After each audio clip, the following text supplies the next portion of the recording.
So running a live band performance. As far as running the sound goes, there's certain things you need to know, like type of mic to use and run the board, the two things that you're going to want to absolutely know. So first off, the mic. What mic should you use? You might be thinking, any mic will do, right? Especially if it's all I have. No. I mean, if you have to, I mean, there's ways to rig one up to work, but I don't typically recommend that. So the mic to use, it's going to depend on the kind of performance it is. So say it's a chorus performance where you have like 100 people there that are all singing. You're going to want, depending on the way they're set up, I would usually say section it off. So maybe say it's like 100 people that are spanning 30, 40, maybe 30 feet at best across. I would say 4 or 5 mics spread out there should be sufficient, but my recommendation used for that is an omnidirectional mic, because you have to pick up so many people and unidirectional won't work. And in that case, an omnidirectional typically will work. And I would recommend it be a hypercardioid dynamic mic, because the condenser is a lot more sensitive and can just you can blow that mic and mess it up very easily with how loud they'll get at those kinds of things. So again, so make sure it's a dynamic mic. And I'll say you're at a typical rock band concert. What would you do for that? For that, you want a mic set up at each per band member. That is a unidirectional hypercardioid dynamic microphone. Do not use omnidirectional, because you're going to be picking up the crowd and you're going to pick up all the other people or the other band members from another mic, and it's going to echo and it's going to sound very off, so don't do that. Make sure it is a dynamic unidirectional mic, and again, dynamic because they get loud at those concerts, and again, a condenser mic will get messed up very easy, so make sure you're using a dynamic one. And again, just set one up in front of each band member, or just right accordingly, and just make sure you have the placement where the mic is close to the mouth, but it's like here. You kind of want slightly up here. Don't like go way down here or way up here without having to get on their toes. Don't do that. Usually about where the front of the mic is here is usually a good bet. You might, typically I'd say like the mic should be angled down ever so slightly, but or angled up like this. But just the mic, front of it, that does the pickup, needs to be right here. So, and sometimes you might be tempted to use a pop filter, but the concerts and stuff like that, I don't recommend it, because oftentimes they like to pull that mic off the stand and run around and dance around while they're singing with it. So I wouldn't really bother with the pop filter. Not really necessary. Now, running the board, the thing to know with that is don't just rig it up. The way you have to set it up is, of course, you're going to use XLR cables to run from each mic to the board, and it's each separate input. So one for the, say it's a typical array for a band: lead singer, lead guitarist, bass, and drums. You'll have 4 inputs. You could have a 5th for like master, but you don't really need any like chord for that to input from master. There's just going to be master 1 original anyway. But if you want to get extra fancy, you could. But typically, just the 4 inputs. So each will be going separate. And so the board, you'll be looking at the bottom rows of sliders is going to be your main concern. And most boards will have buttons underneath those to turn them on and off, to basically, or not necessarily turn them on and off, more like mute them and unmute them. And so you don't really need to bother with that if you just want to solo one out, but you really don't need to. Just make sure those are on though, so it is picking up the input. And also make sure that you are using, that you are watching the levels. -12 is a safe spot to let it not go past, but typically you want to stay around -6. Don't let it go past -6, because then you're going to have levels that are either too high or too low, and it's going to sound very off. And you also have to adjust for the way the singers sound. So everyone sounds different. You might have one guy that's really loud, one guy that's really low, and you have to adjust for that, especially if they're in the same spot. And also you have to account for the different places you're at, because each room in each building has different acoustics. And so that will vary on how you have to do the levels, but you just have to kind of monitor them and go up and down based on that. And there is like a master volume control where you can control the gain if you need to touch that, but again, just keep in mind where you're at, and you just kind of have to adjust based on where they're at and the acoustics of the room, as well as how loud or how low the singers are singing or performers are, playing their instruments. So you just have to kind of account for that. It's just one of the things you do just have to watch for, and just make sure the levels are where they need to be. And that's the main thing you need to really know with running the board and setting up mics for a live performance. Is just make sure you're using the right one. Typically with those things, I would say dynamic mic, hypercardioid. If it's kind of a chorus kind of type thing, omnidirectional. If it's kind of rock band sort of unidirectional at each band member that is performing. And again, running the board, just watch those levels and keep in mind that acoustics vary room to room, building to building, and everyone sounds different with how they sing or how loud they're playing their instrument or whatever. It's usually more of the issue with the singing for how loud or low they are. You just have to account for that. So that's the main thing to know with setting up and running sound for live performances and band events. Okay. So you are currently in a band, yes? Yes, I am. Have been for a long, long time, yes. Okay, what's your band called and how long have you been in it?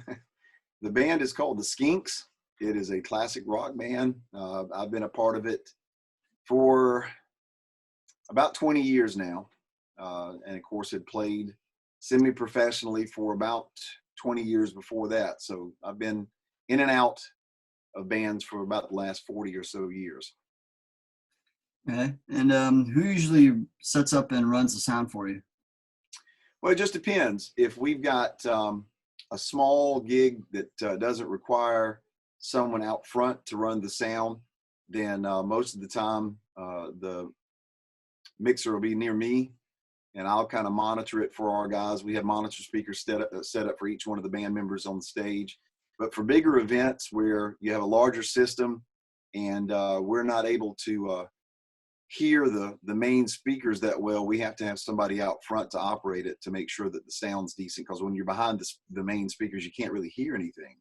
Mm-hmm. So myself for smaller gigs, and then we've got a guy that has worked with us for 20 or so years, a guy named John Clark here, who owns a light and sound rental company, who helps us out whenever we've got a bigger show somewhere.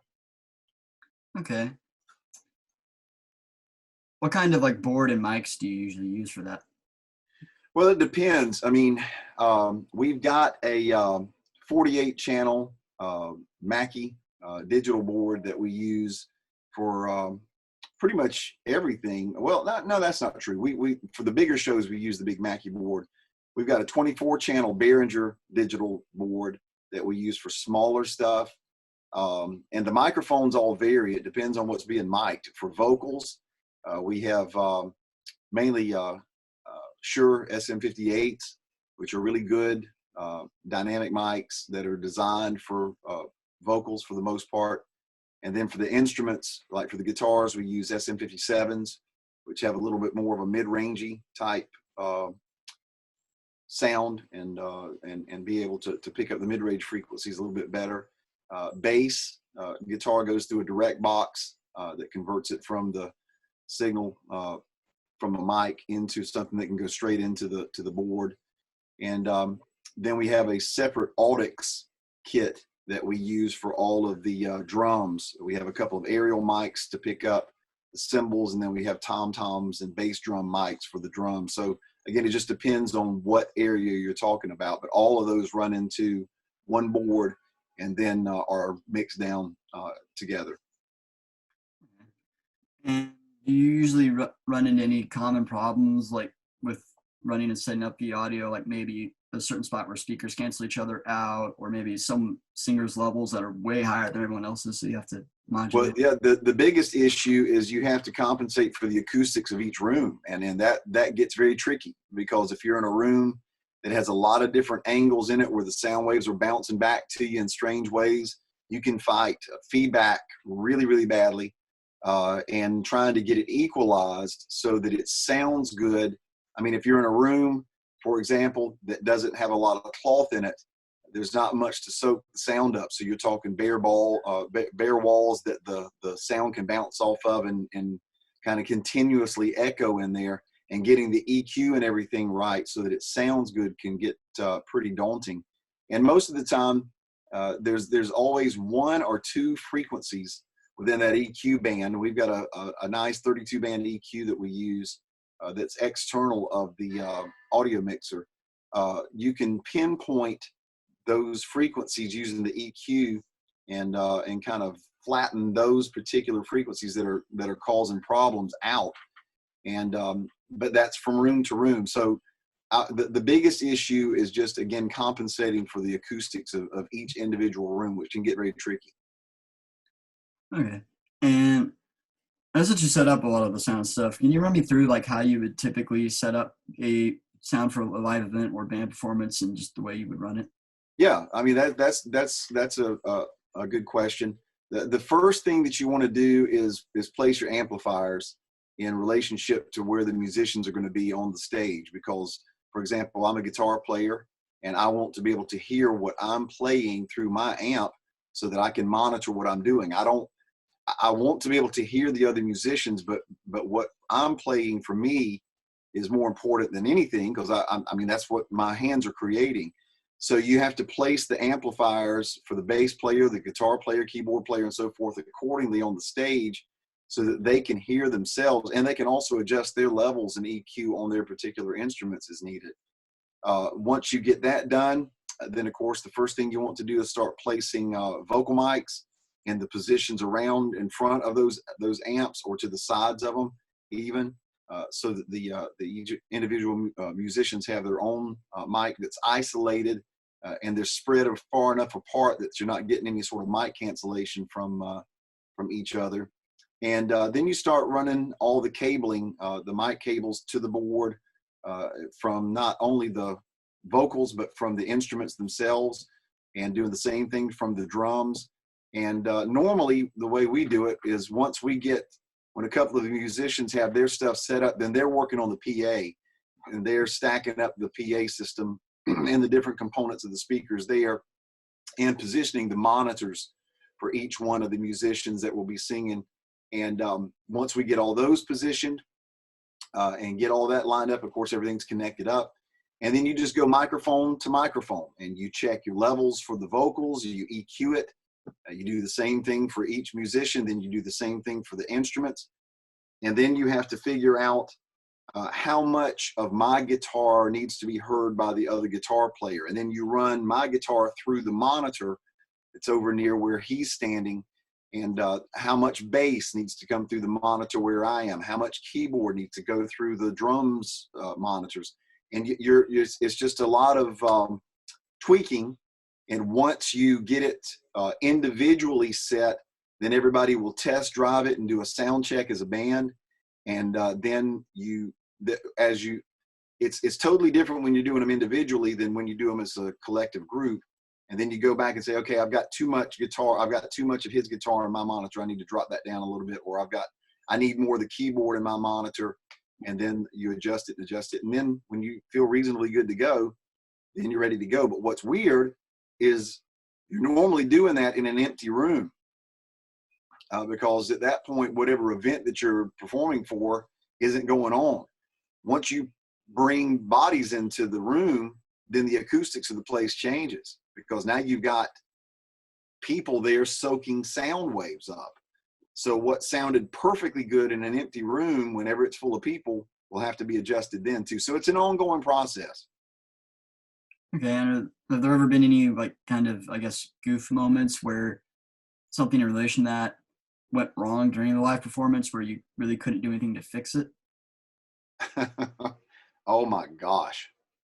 That happens more times than you know. I mean, of course, it's a common story with wireless microphones, but we've been in situations before where we were using wireless mics or wireless receivers for the guitars, or we were picking up interference from CB radios or from radio stations. And I remember specifically the auditorium here in Thomasville, the Municipal Auditorium downtown Thomasville, which is the main performance venue really here, is right by a radio station.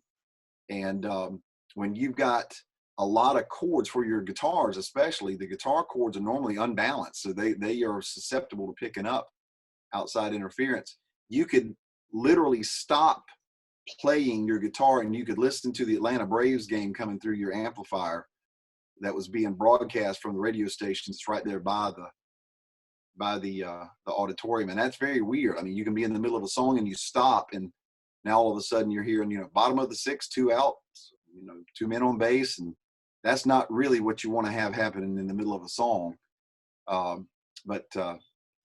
I mean, monitor problems, feedback problems. One person's microphone at some point in time it gets louder for some reason as the gig goes on, and that's all you hear in your monitor. And you keep telling the monitor guys to turn it down, and they turn it down, but it's still way too loud, or it's not loud enough. I mean, there's all kinds of stuff in a live situation. It's very fluid. And are there any tips that you would give somebody for running sound if they're maybe newer to it?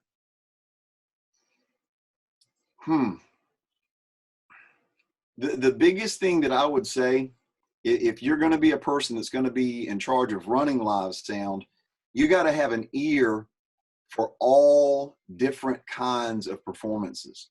You may be a huge heavy metal fan, but if your company is hired to run an orchestra program or to run a bluegrass band or something of the sort, I mean, you want to get paid. So you've got to diversify your ears to be able to know what is going to sound right for a given type of performance group, and also know that for a bluegrass group, the microphones and so forth that you might have used for them won't work with a funk band or a soul band or a rock band. I mean, the applications of the different types of microphones and the different types of setups is going to change for each type of group that you're going to be working for.